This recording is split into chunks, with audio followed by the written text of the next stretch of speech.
আসসালামু আলাইকুম। আজকে আমরা বঙ্গবাণী কবিতাটা পড়ব। বঙ্গবাণী অর্থাৎ বাংলা ভাষা। আব্দুল হাকিম মধ্যযুগীয় কবি, 1620 থেকে 90 এর মধ্যে, অর্থাৎ আব্দুল হাকিম জন্মগ্রহণ করেন 1620 খ্রিস্টাব্দে। কিতাব পড়িতে যার নাইগো অভ্যাস, সে সবই কইল মতে মনে হাবিলাস। তে কাজে নিবেদি বাংলা করিয়া রচন, নিজ পরিশ্রম তুষি আমি সর্বজন। এখানে কিতাব বলতে ইসলাম ধর্মের বই বা বাংলা বেদে যত সংস্কৃত আরবি বই আছে। আর নাইগো মানে হচ্ছে নেই, মতে মানে আমাকে, হাবিলাসত প্রবল ইচ্ছা, তে মানে জন্যে, নিবেদি মানে নিবেদিত, রচন মানে হচ্ছে রচনা করে, আর তুষি হচ্ছে সন্তুষ্ট করে, সর্বজন সবাইকে। কিতাব পড়িতে যার নাইগো অভ্যাস, সে সবই কইল মতে মনে হাবিলাস। তে কাজে নিবেদি বাংলা করিয়া রচন, নিজ পরিশ্রম তুষি আমি সর্বজন। এই সাইলান দ্বারা কবি বুঝিয়েছেন, কিতাব বা বই পড়তে যার অভ্যাস নেই, সে কবির কাছে তার মনের ইচ্ছা তুলে ধরল। তখন কবি সে আরবি পার্সি ভাষা বাংলায় তার পরিশ্রম দিয়ে রচনা করে নিল। অর্থাৎ যাদের কিতাব মানে বই পড়ার যাদের ইচ্ছা নাই বা অভ্যাস নেই, তারা কবির কাছে তাদের মনের ইচ্ছা পোষণ করলো। তখন কবি নিজের পরিশ্রম দিয়ে তাদের জন্য আরবি পার্সিকে বাংলা ভাষায় রচনা করে দিল। আরবি পার্সি শাস্ত্রে নাইগো কোনো রাগ, দেশি ভাষা বুঝিতে ললাটে পুরে বাঘ। আরবি পার্সি হিন্দিতে নাই দুই মত, যদি বা লিখে আল্লাহ নবীর সিফাত। শিক্ষাদান করা, আর দেশি ভাষা মানে হচ্ছে বাংলা ভাষা, ললাটে মানে হচ্ছে কপাল, ভাগ মানে হচ্ছে ভাগ্য। হিন্দি মানে হচ্ছে এখানে বাংলা ভাষা বোঝানো হয়েছে, সিফাত মানে হচ্ছে গুণ বা প্রশংসা। আরবি শাস্ত্রে নাইগো কোনো রাগ, দেশি ভাষা বুঝিতে ললাটে পুরে ভাগ। আরবি পার্সি হিন্দিতে নাই দুই মত, যদি বা লিখে আল্লাহ নবীর সিফাত। এ চার লাইন দ্বারা বুঝিয়েছেন কবি, আরবি পার্সি এ ভাষাগুলোর প্রতি কবির কোনো রাগ নেই।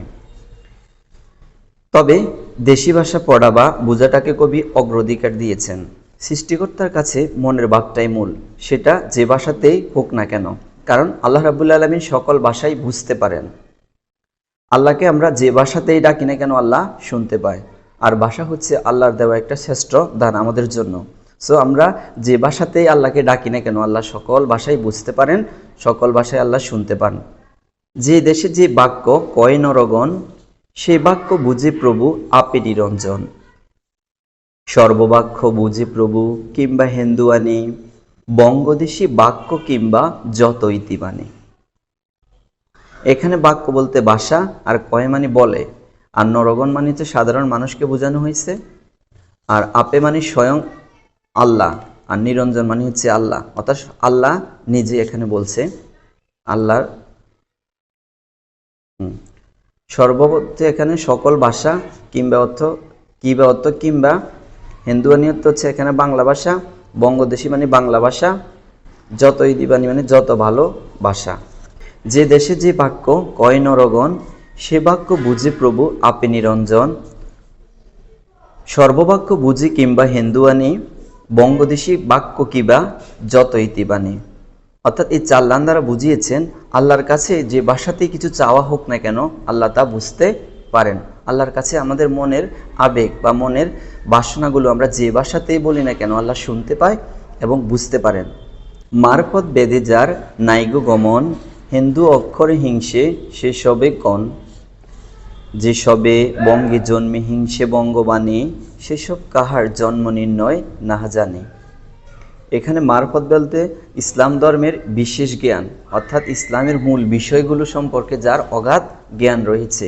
হিন্দুয়ানি অর্থ হচ্ছে বাংলা ভাষা, আর সবে অর্থ সকলে, আর বঙ্গে মানে হচ্ছে এখানে বঙ্গে বা জন্মে, অর্থাৎ বাংলায় জন্মগ্রহণ করলো। বঙ্গবাণী হচ্ছে বাংলা ভাষা। মারফত বেদে যার নাইগো গমন, হিন্দু অক্ষরে হিংসে সেসব গণ। যে সবে বঙ্গে জন্মে হিংসে বঙ্গবাণী, সেসব কাহার জন্ম নির্ণয় নয় জানে। অর্থাৎ এই চার লাইন দ্বারা বুঝিয়েছেন, আল্লাহকে ঠিকভাবে যারা জানে না তারা ভাবে বাংলা হলো হিন্দু অক্ষর। আর যারা বাংলাদেশে জন্মগ্রহণ করেও বাংলা ভাষাকে মানে না, কবি তাদের জন্ম নিয়ে শঙ্কা প্রকাশ করেছেন।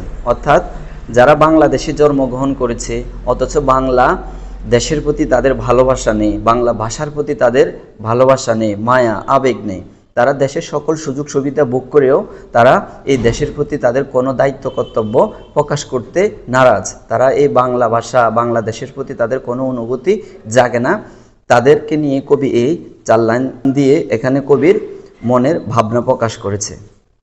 দেশ ভাষা বিদ্যা যার মনে ন জুয়ায়, নিজ দেশ ত্যাগী কেন বিদেশে ন যায়, মাতা পিতা ক্রমে বঙ্গে বসতি, দেশি ভাষা উপদেশ মনেও অতি হিত। এখানে ভাষা বলতে বাংলা ভাষা, আর জুয়া মানে হচ্ছে ভালো লাগে না এমন, আর অর্থাৎ ছেড়ে চলে যাওয়া।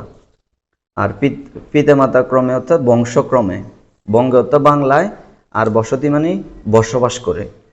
আর দেশি ভাষা অর্থাৎ বাংলা ভাষা, হিত মানে উপকারী, অতি মানে হচ্ছে অনেক, মানে অনেক উপকারী।